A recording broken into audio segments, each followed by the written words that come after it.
राधा तत्व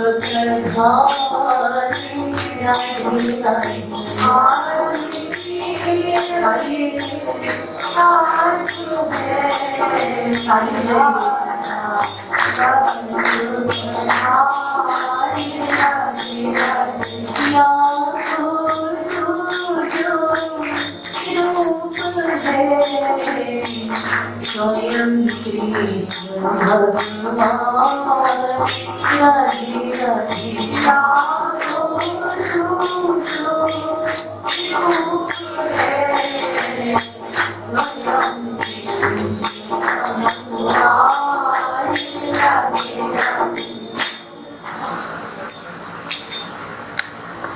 लेखक श्री कृपाल जी महाराज इस दोहे में, प्रथम दोहे में बता रहे हैं अद्वितीय एक तत्व है,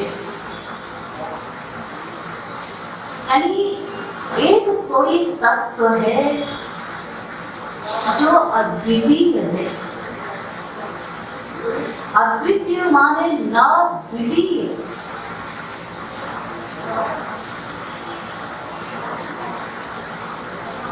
अनेक तत्व है, अनेक देवी देवता है, किंतु कृपालु जी महाराज ने श्री राधा तत्व को ही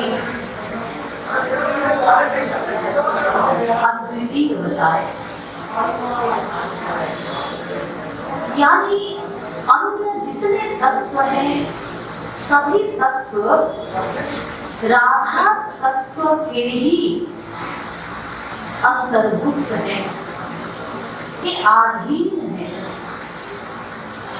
पहले तो बताया अद्वितीय और फिर बताया एक, यानी रिपीट किया, एक ही तत्व है।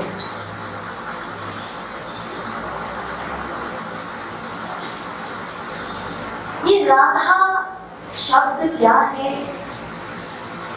प्रश्न उठता है, ये राधा शब्द कहां से आया, कैसे बना, तथा राधा का स्वरूप क्या है, श्री राधा जी कौन है,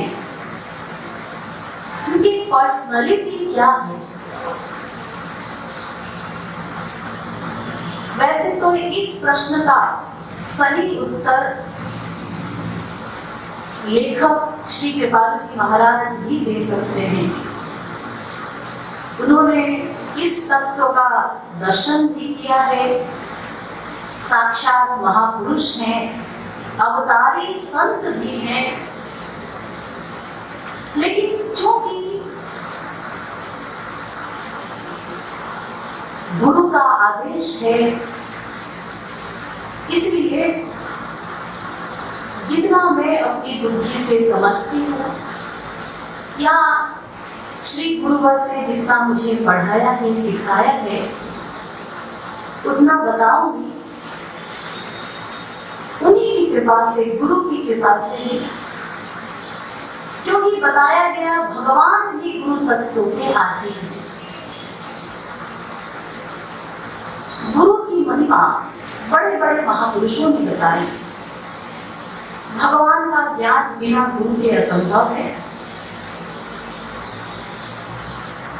सब धरती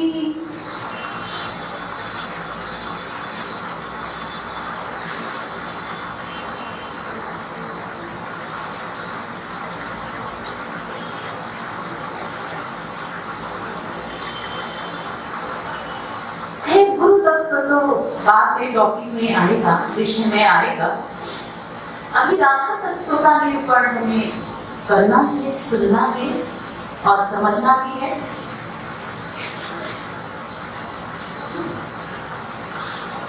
ये राधा शब्द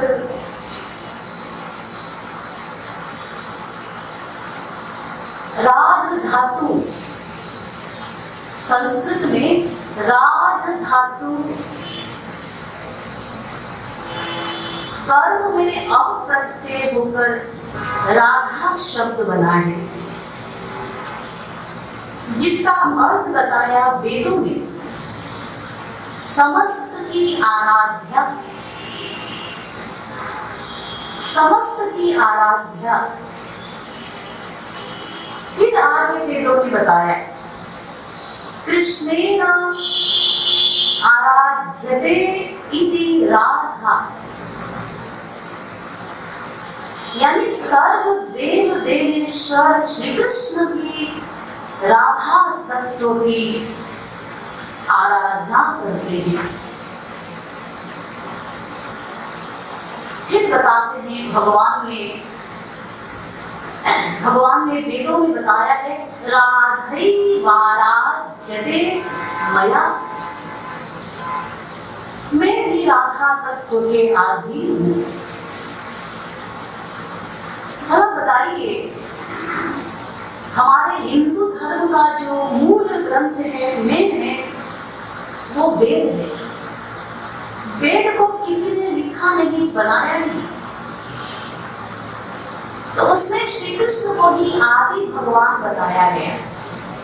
ईश्वराणां परमं महेश्वरं तम देवतानां परमं च दैवतं पतिं पतीनां परमं परस्तात् विदामदेवं भुवनेश वीर्यं। वेद तो वो श्री कृष्ण आदि तत्व, आदि भगवान, वो भी राधा तत्व की आराधना करते हैं। आगे चल के आपको बताएंगे, डिटेल करेंगे, क्योंकि केवल एक शब्द सुनने से भी हमें पूरी बातें समझ में नहीं आई। हम लोग क्या करते हैं, ऊपर ऊपर से राधा कृष्ण का भजन गा लेते हैं, अमुक संत ने गाया है चलो राधे राधे करो, किसी से सुन करके राधे राधे कर लिया, किसी से सुन के कृष्ण कृष्ण कर लिया। लेकिन कभी हमने गहराई में विचार नहीं किया, या फिर किसी संत के मुख से राधा तत्व के बारे में हमने सुना नहीं, समझा नहीं। ये राधा शब्द का निरूपण अनेक बार हमारे वेदों में, शास्त्रों में किया गया है। सबसे पहले ऋग्वेद आता है, 4 वेद हैं, आप लोग जानते होंगे। राधिका कृष्ण रूपम च कृष्ण राधा स्वरूपम। अरे मनुष्यों, जो राधा है वही कृष्ण है, और जो कृष्ण है वही राधा है।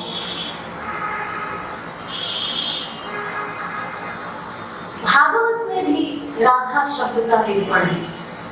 भागवत पुराण हमारे भारतवर्ष में, देश में विशेष प्रचार है भागवत पुराण का।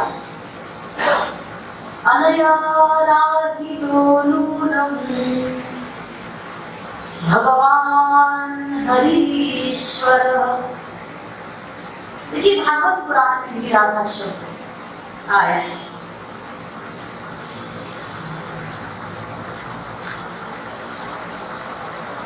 कुछ लोगों का सवाल उठता है, प्रश्न आता है, मन में आता है कि आखिर भागवत में राधा शब्द का निरूपण डिटेल में क्यों नहीं किया गया है। भगवान कृष्ण की लीलाएं जब हम पढ़ते हैं, सुनते हैं, कथावाचकों से भी सुनते हैं और अपने अपने घरों में भी पढ़ते हैं, तो वहां पर राधा शब्द का कोई डिटेल नहीं है, ऐसा प्रश्न आता है। इसका कारण है, इसमें रहस्य है। जो भागवत के वक्ता हैं, शुकदेव मुनि, शुकदेव परमहंस, ये बाल शुक थे, बचपन से ही ये परमहंस। तो इनके बारे में बताया गया कि शुकदेव मुनि, इनकी ऐसी आदत थी कि जब वो राधा नाम एक बार भी लेते थे 6 महीने के लिए मूर्छित हो जाते, 6 महीने के लिए। इसका निरूपण है भागवत में, श्री राधा नाम मात्रेण मूर्छा षण्मासिकी भवेत्। और बात ये थी, जो परीक्षित थे उनका उद्धार मात्र 7 दिन में, उनका कल्याण करना था, उनका मृत्यु स्योर था। तो 7 दिन के अंदर उनको भागवत सुनाना था। इसलिए अगर वो एक बार भी राधा नाम लेते तो 6 महीने के लिए मूर्छित हो जाते। श्री राधा जी की लीला जगत में लीला शुभ थे। लीला जगत में इसलिए राधा रानी का नाम उन्होंने डायरेक्ट कहीं नहीं लिया, लेकिन श्री राधा रानी का नाम वेदों में, पुराणों में अनेक जगह डायरेक्ट भी आया है। तो ये श्री राधा रानी कौन है?